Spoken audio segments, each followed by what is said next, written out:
ओम नमो भगवते वासुदेवाय। ओम नमो भगवते वासुदेवाय। ओम नमो भगवते वासुदेवाय। नारायणं नमस्कृत्य नरं चैव नरोत्तमं देवीं सरस्वतीं व्यासं ततो जायमुदीरये। नष्टप्रायेषु अभद्रेषु नित्यं भागवत सेवया भगवती उत्तम श्लोके भक्तिर्भवति नैष्टिकी। कृष्णाय वासुदेवाय देवकी नंदनाय च नंदगोपकुमाराय गोविंदाय नमो नमः। नमो पंकजनाभाय नमो पंकजमालिने नमो पंकजनेत्राय नमस्ते पंकजांग्रये। हरे कृष्णा। तो हमने ये चौथा अध्याय शुरू किया था, कंस बिगिंस हिज परसिक्यूशंस, कि कंस कैसे अपना अत्याचार शुरू करता है। तो हमने देखा कि जब वसुदेव गोकुल से यशोदा के पुत्री को लेके आते हैं और समाचार कंस तक जाता है कि 8वां पुत्र का जन्म हुआ है, तो कंस आता है ये पुत्र को मारने के लिए, पर उसको समझ में आता है ये पुत्री है। तो देवकी विनती करती है कंस से कि तुमने मेरे 6 पुत्रों को मार दिया, ये लड़की को तो छोड़ दो, एक पुत्री है, क्योंकि आकाशवाणी के अनुसार तुम्हारा जो मृत्यु है पुत्र से होने वाला है, पुरुष से होने वाला है, स्त्री से नहीं, तो इसलिए इसको छोड़ दो। पर कंस सुनता नहीं है।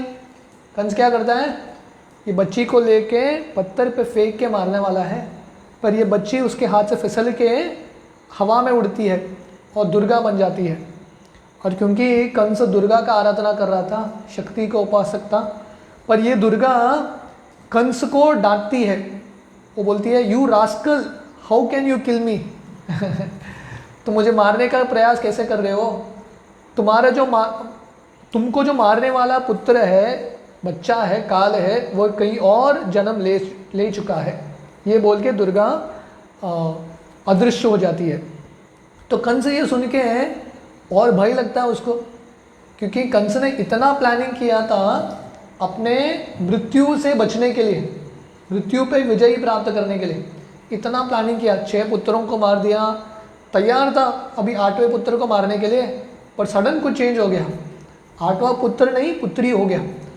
तो कंस इतना कंफ्यूज हो गया, भय है, कंफ्यूजन है, सब है एक साथ। और कंस अपने बहन और वसुदेव जी को संबोधित करके बताता है कि मुझे माफ़ कीजिए, अभी मेरा दिमाग आ गया है, मुझे ज्ञान आ गया है। मैंने बहुत विश्वास किया देवताओं के ऊपर, मुझे लग रहा था गड़बड़ मनुष्य समाज में होता है, पर आज मुझे समझ में आया कि गड़बड़ उधर भी होता है, वो लोग भी झूठ बोलते हैं। और कंस देवकी को बताता है, देखिए मेरा गलती नहीं है, क्योंकि मैं तो माध्यम हूँ, ये तो होने वाला ही था। तो कर्म का सिद्धांत समझाता है और बोलता है वो जो मर गए थे, शरीर मर गया था, पर वो जो 6 पुत्र हैं आपके, वो तो अमर है। तो इसलिए आप मुझे दोषी मत ठहराइए, ये कर्म के अनुसार होता है। तो कंस बताता है जैसे समुद्र में 2 चीज़ साथ में आते हैं और बिछड़ जाते हैं, वैसे ये दुनिया में लोग साथ में आते हैं और बिछड़ जाते हैं। इसलिए आप पश्चाताप मत कीजिए। और आप सब लोग तो महात्मा हैं, देवकी और वसुदेव आप महात्मा हैं और मैं दुरात्मा हूँ, तो इसलिए आप मेरे ऊपर दया कीजिए और मुझे माफ़ कीजिए। While Kansa was speaking to his brother-in-law and sister, tears flowed from his eyes and he fell down at their feet. तो इस तरह से कंस सही में पश्चाताप कर रहा है। कंस के आंख से अश्रु निकल रहा है, शायद किसी को ये पिक्चर निकाल के रखना चाहिए था।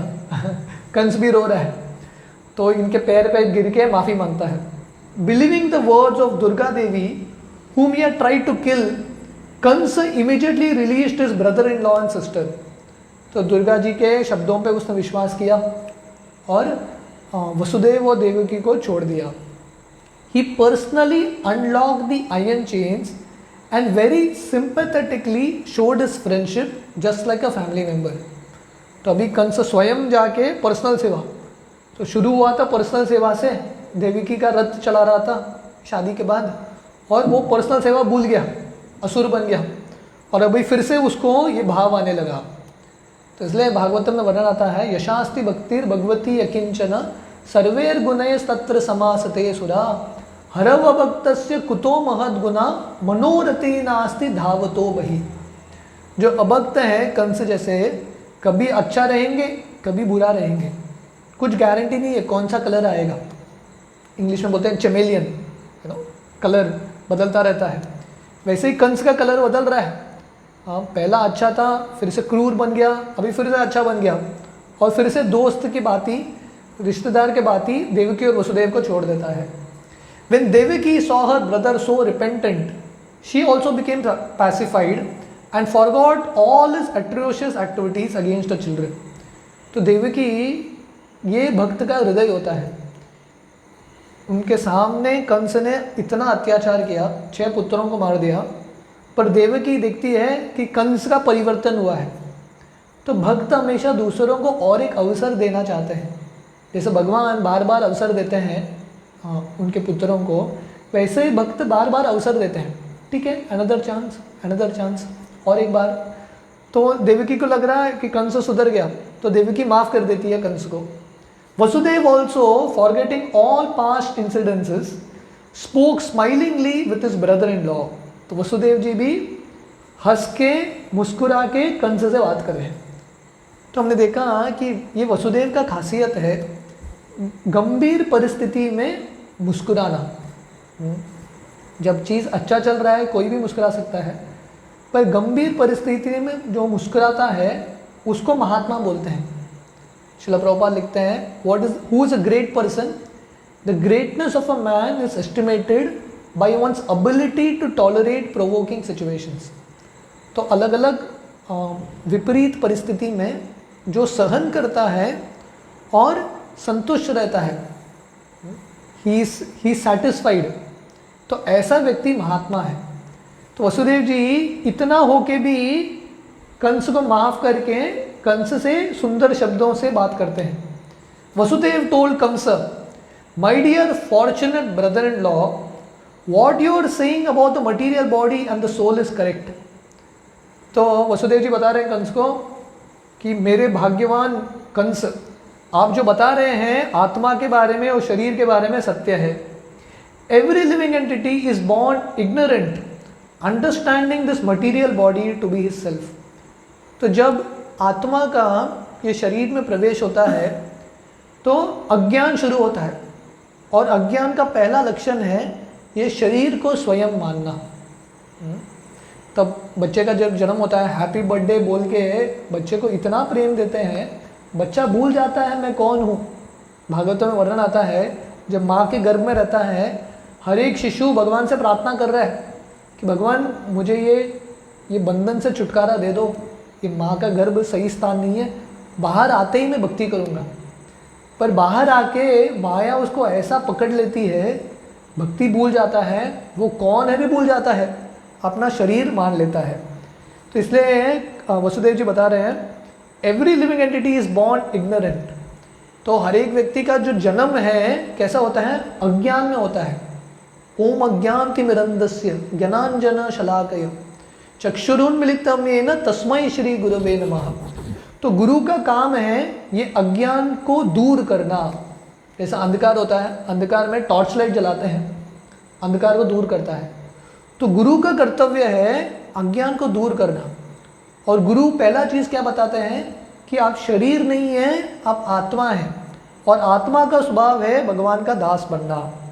This conception of life is due to ignorance and on the basis of this ignorance we create enmity और फ्रेंडशिप। तो ये देखिए व्यक्ति कैसे ये दुनिया में फंसता है। पहला स्वयं को शरीर मानता है और तुरंत शरीर मानने के बाद अज्ञान और बढ़ता है और उसके वजह से हम किसी को शत्रु मानते हैं, किसी को दोस्त मानते हैं। जैसे गीता शुरू होता है माम का पांडवश्चैव किम अकुर्वत संजय। तो पूरा महाभारत का युद्ध क्यों शुरू होता है? धृतराष्ट्र ये भेदभाव करता है, मेरे पुत्र और पांडु के पुत्र, मैं मेरे पुत्रों के लिए अच्छा करूँगा, उनके लिए बुरा करूँगा, एनिमिटी एंड फ्रेंडशिप। तो एक्चुअली ये सब डुअलिटी है, द्वंद्व है, और ये दुनिया में ये द्वंद्व की वजह से हम चलते रहते हैं। कभी किसी के साथ दोस्ती होता है, उसी के साथ दुश्मनी होता है, फिर से दोस्ती होता है, फिर से दुश्मनी होता है, इसी में मन चलता रहता है, संकल्प विकल्प, हाँ ये पेंडुलम में घूमता रहता है। तो इसलिए वसुदेव जी यहाँ पे बता रहे हैं ये अज्ञान की वजह से हम मान लेते हैं कि कोई दोस्त है, कोई मित्र है। तो वसुदेव जी इतने महान भक्त हैं, वो कंस को भी माफ़ करने के लिए तैयार है। उनको लग रहा है भगवान का इच्छा हुआ होगा, वो मेरे लिए माध्यम बन के आए हैं।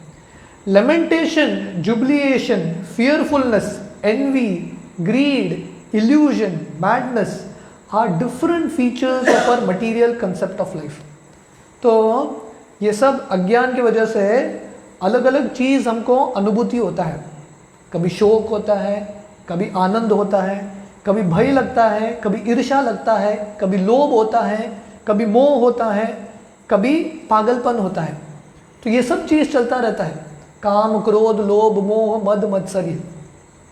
तो देखिए अगर हम हमारे ज़िंदगी ध्यान से देखेंगे, हर समय कुछ न कुछ पीड़ा है कि नहीं?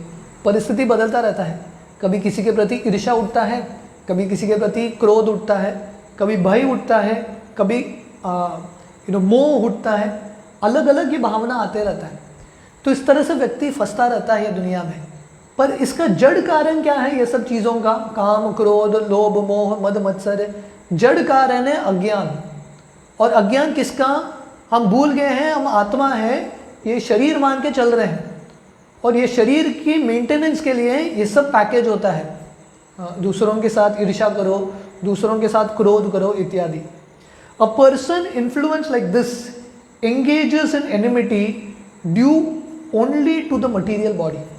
तो देखिए जब तक हम शरीर मानते हैं अपने आप को, उसके वजह से ये सब पैकेज आता है, और हम दूसरों को शत्रु मानते हैं। जो शरीर के को हानि पहुंचाने के लिए आता है उसको हम शत्रु मानते हैं। Being engage in such activities we forget our eternal relationship with the supreme person of God है। तो वसुदेव जी बता रहे हैं ये सब टेम्पररी चीज़ों में हम क्या भूल जाते हैं? हमारा जो परमानेंट रिलेशन है भगवान के साथ वो भूल जाते हैं। तो ये दुनिया में हम संसार कर रहे हैं, ये दुनिया में हम परिवार बनाने का प्रयास कर रहे हैं, जो असली परिवार है वो भूल गए हैं। जैसे एक छोटा बच्चा होता है, वीडियो गेम खेलता है ना, जिन लोगों ने वीडियो गेम खेला है उसमें ऐसा एक लत लगता है, एडिक्शन लगता है, बच्चा खेलता रहता है, उसको लगता है कि यही सत्य है। असली गेम, वो जो वीडियो गेम है उसमें ऐसा घुस जाता है, जो उसका असली ज़िंदगी है वो भूल जाता है। तो वैसे ही ये माया एक गेम बना के रख रही है हमारे लिए। ये शत्रु है, इससे रिवेंज लेना है, बदला लेना है, ये मेरा दोस्त है, उसका अच्छा करना है। तो ये सब चीज़ में फंसे रहते हैं और क्या भूल जाते हैं? भगवान का भक्ति करना भूल जाते हैं। तो माया देवी हर एक व्यक्ति को किसी न किसी चीज़ में बिजी रखती है। हाँ, कभी दुख आता है, दुख जब आता है भक्ति नहीं होता क्योंकि बहुत ज़्यादा दुख है। सुख बहुत आ गया तभी भी भक्ति नहीं होता क्योंकि अभी आनंद करना है। तो अभी कुछ भी करो प्रॉब्लम है। कोविड है भक्ति नहीं होता, कोविड नहीं है फिर भी भक्ति नहीं होता। तो माया जो है व्यक्ति को फंसा के रखती है। इसलिए वसुदेव जी कंस को बता रहे हैं, ये नहीं बता रहे अरे तू हमको प्रवचन देता है कि नहीं, तुम्हारा क्या औकात है हमको प्रवचन देने वाला। वसुदेव जी ये नहीं बोल रहे हैं। वसुदेव जी को लग रहा है अरे कंस एटलीस्ट उसके मुख से दो अच्छा चीज़ तो निकल रहे हैं। तो देखिए जो भक्त हैं हर एक व्यक्ति से सीख सकता है। You can learn from everyone. जैसे भागवतम में आता है 11वें स्कंद में 24 गुरु की, ये जो अवधूत ब्राह्मण है ये दुनिया के अलग अलग चीज़ों से सीखते हैं। वो बताते हैं यदु महाराज को, जो सूरज है मेरा गुरु है, चंद्र मेरा गुरु है, पहाड़ मेरा गुरु है, पेड़ मेरा गुरु है, अलग अलग चीज़ों से सीखते हैं, राइट। तो वैसे ही भक्त का ये दृष्टिकोण है हमेशा कुछ ना कुछ सीखना। अगर कोई किसी चीज़ का पालन भी नहीं कर रहा है, हमको 2 उपदेश दे के जाता है, उसको हम स्वीकार करने के लिए हमको तैयार होना चाहिए, फीडबैक लेने के लिए तैयार होना चाहिए। जैसे शिला प्रभुपाद जब बैक टू गॉड मैगजीन का वितरण कर रहे थे, कोई एक व्यक्ति आया जो बिल्कुल अभक्त था, कुछ कनेक्शन ही नहीं था। वो आके प्रभुपाद को बोला, देखो आप बैक टू गॉड मैगजीन बांट रहे हो, लोग ये पेपर का मैगजीन खरीदेंगे फेंक देंगे, क्या करो पुस्तक प्रिंट करो। तो प्रभुपाद को लगा गुरु महाराज इनके माध्यम से मुझे बोल रहे हैं। प्रभुपाद ये नहीं बोले अरे इसका सुझाव क्यों लेना है सीरियसली, क्योंकि भगवान अलग अलग लोगों से हमको फीडबैक देते हैं, हाँ, तो उसको गंभीरता से लेना। वसुदेव जी इतने महान व्यक्ति हैं, कंस ने इतना अत्याचार किया उन पे, उसको तो माफ़ कर दिया, और उसके ऊपर कंस ने जो 2 चीज़ अच्छा सुनाया, वसुदेव जी बोलते हैं सही बताया तुमने, this is the essence. Vasudev took the opportunity of Kamsa's benevolence and informed him that his atheistic activities were also due to this misconception of life, namely taking the material body to be the self। तो वसुदेव जी कंस का जो उपदेश है कंस को ही बता रहे, तुमने जो बताया सही है, जब तक हम शरीर को मानेंगे, स्वयं अपने आप को शरीर मानेंगे, तब तक बार बार जन्म लेना पड़ेगा। इसलिए मेरा आपसे विनती है ये शरीर के प्रति आसक्ति छोड़ दो, फॉरगेट दिस मिसकंसेप्शन, और ये जो नास्तिकवाद है वो छोड़ दो। When Vasudev talked with Kamsa in such an illuminating way, Kamsa became very pleased and his guilt for killing his nephews subdued it। तो कंस जब वसुदेव के सुंदर बातचीत को सुनता है, तो भक्त मतलब धीर अधीर जनप्रियो, तो भक्त सबके लिए प्रिय है, बाकी भक्तों के लिए भी प्रिय है, और जो अभक्त है उनके लिए भी प्रिय है। जैसे जयानंद प्रभु की कहानी आती है, शिला प्रभुपाद के शिष्य थे, तो जयानंद प्रभु हर एक व्यक्ति उनसे प्रेम करता था, जो रास्ते में पियक्कड़ था, पुलिस ऑफिसर था, कंप्लीटली मटेरियलिस्टिक पीपल, पर उनसे प्रेम करते थे। तो वैसे ही कंस वसुदेव की बातचीत सुन के खुश हो जाता है, प्रसन्न हो जाता है, और उसको लगता है वसुदेव ने मुझे माफ़ कर दिया, और मेरे अंदर जो गिल्ट है, मुझे अभी इतना बुरा लग रहा है कि मैंने मेरे बहन के पुत्रों को मार दिया, वो जो गिल्ट है वो भी चला गया। With the permission of his sister Devaki and brother in law Vasudeva, he return to his home with a relieved mind. तो वसुदेव जी से मिलने के बाद, उनकी बातचीत सुनने के बाद कंस का भी मन हल्का हो जाता है और वापस घर आता है। तो ये भक्तों का खासियत है, भक्तों के संग में जाने से और भक्तों के मुख से कृष्ण कथा सुनने से हमारे जो पीड़ा है, जो आग जल रहा है अंदर पीड़ा का, वो सब मिट जाता है। तव कथामृतम तप्त जीवनम, तो वर्णन आता है, गोपियाँ बताते हैं भगवान आपका जो कथा है तप्त जीवनम, ये जो हमारा जीवन है जो अलग अलग तापों से भरा है उसको निवारण करता है।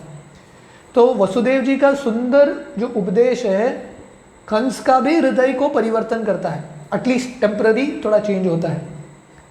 बट द नेक्स्ट डे, तो प्रॉब्लम क्या है, कंस जैसे व्यक्ति जब प्रवचन सुनते हैं महान भक्तों से, टेम्परली कुछ चेंज होता है, पर प्रॉब्लम क्या है, अगला दिन फिर से उनका मन आता है, मनोरथे नास्ति धावतो वही, क्योंकि देवकी ने कंस का प्रॉब्लम बताया था।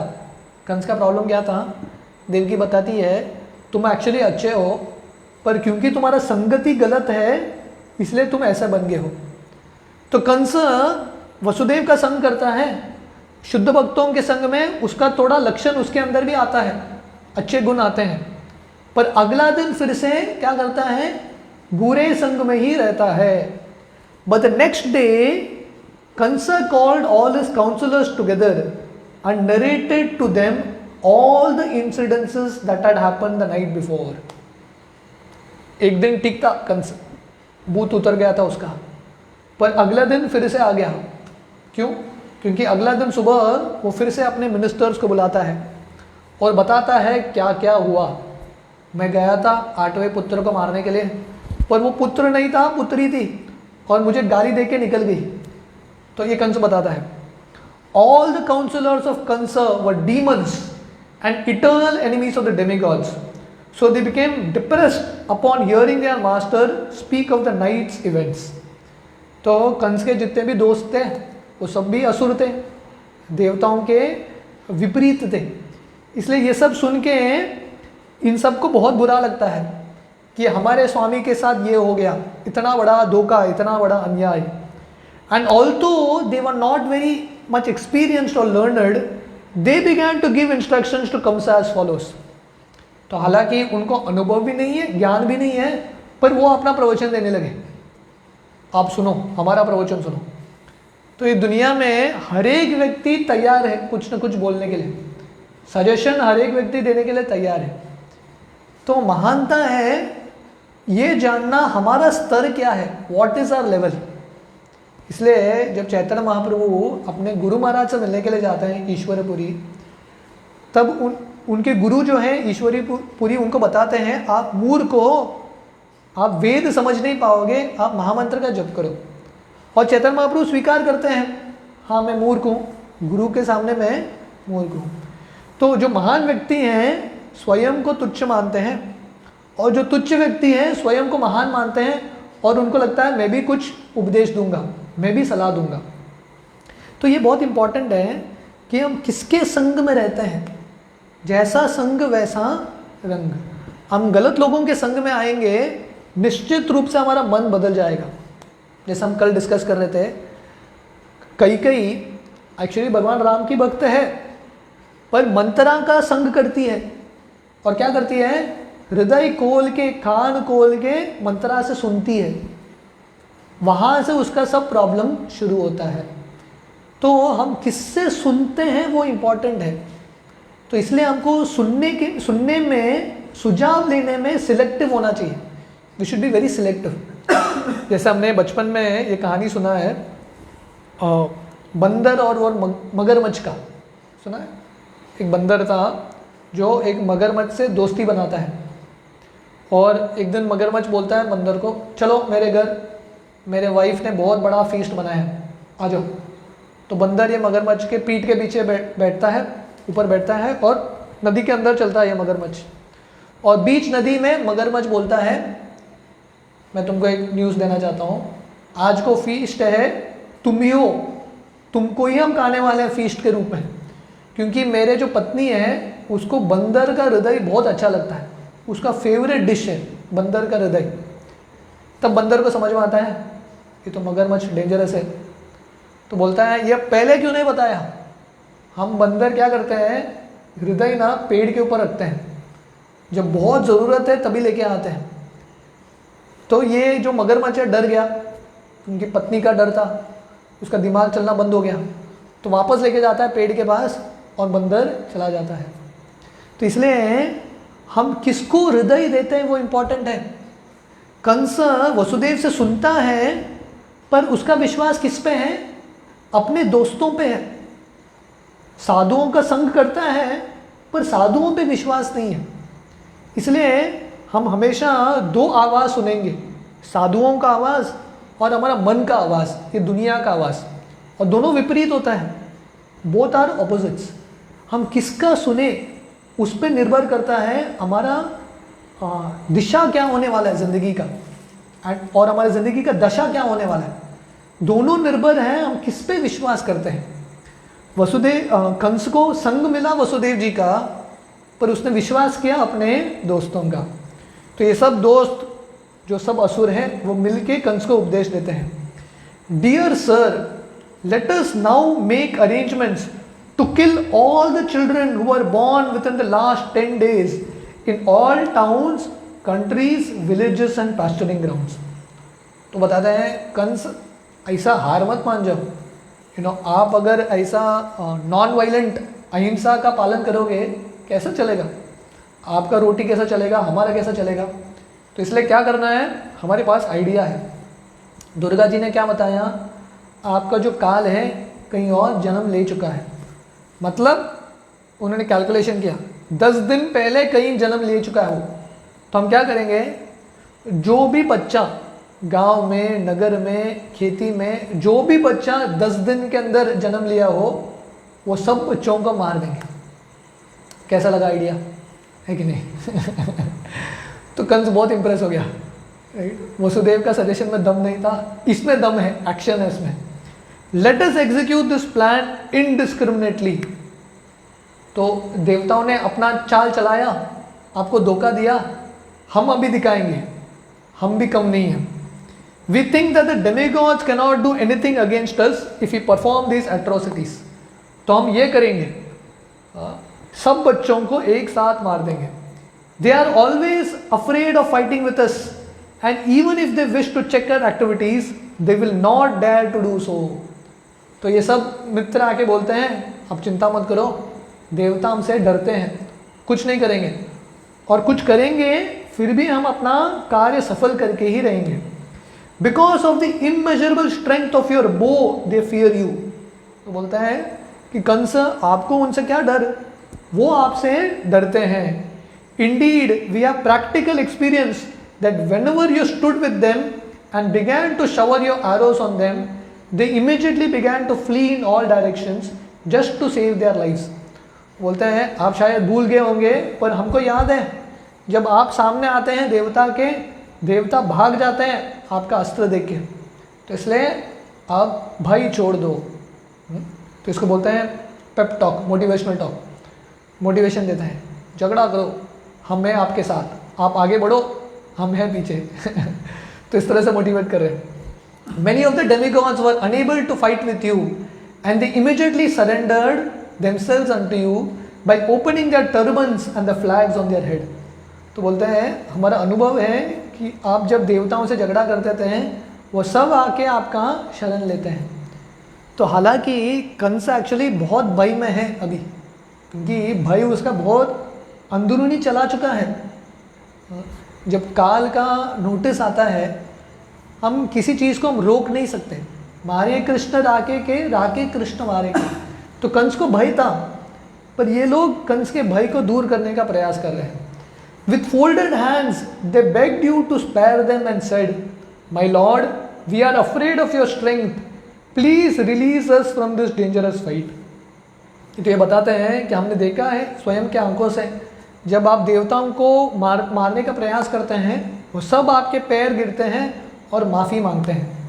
We have also seen many times that you would never kill such surrendered fighters when they were all fearful, their bows, arrows and chariots broken and forgetful of their military activities, unable to fight with you। तो हमने ये भी देखा है कि आपकी महानता, वो लोग तो डर जाते हैं पर आपकी ये महानता है कि आप इन लोगों को छोड़ देते हैं, क्योंकि आपका ये प्रिंसिपल है, जिसने शरण लिया आपका आप उसको माफ़ करते हैं। So actually we have nothing to fear from these demigods। So conclusion है हमको देवताओं से भय नहीं है। They are very proud of being great fighters in peace time outside of the war field, but they cannot show any talent or military power on the war field।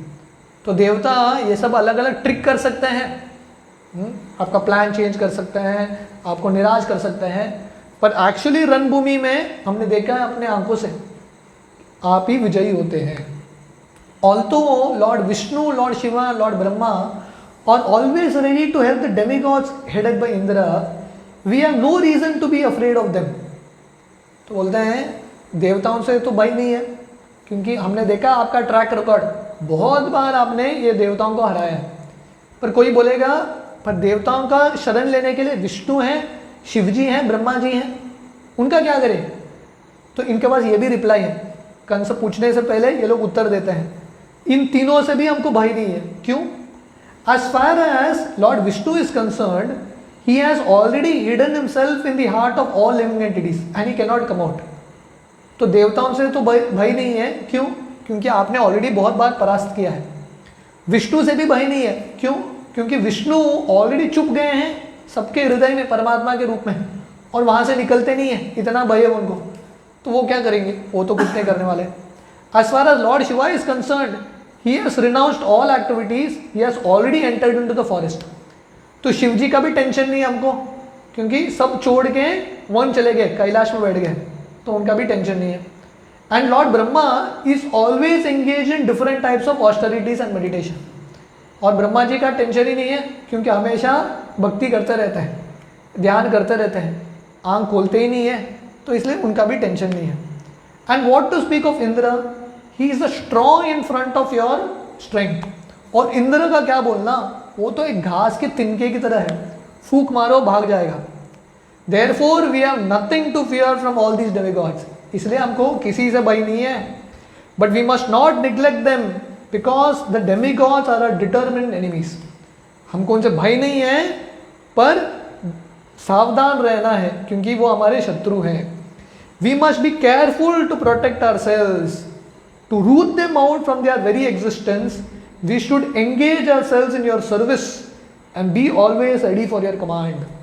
तो आप चिंता मत करो, हम हैं आपके साथ, आप आगे बढ़ो आपके मिशन में, हम हैं। तो इस तरह से सब प्रेरणा देते हैं कंस को। तो रात पहले दिन वसुदेव से प्रवचन सुन के आता है, परिवर्तन होता है, पर वो जो ट्रांसफॉर्मेशन है एक ही दिन लास्ट करता है, अगला दिन बैक टू स्क्वायर वन। जैसे सांप सीढ़ी का गेम होता है ना, चढ़ता है वापस उतरता है। तो कंस चढ़ा था, ऐसा लग रहा था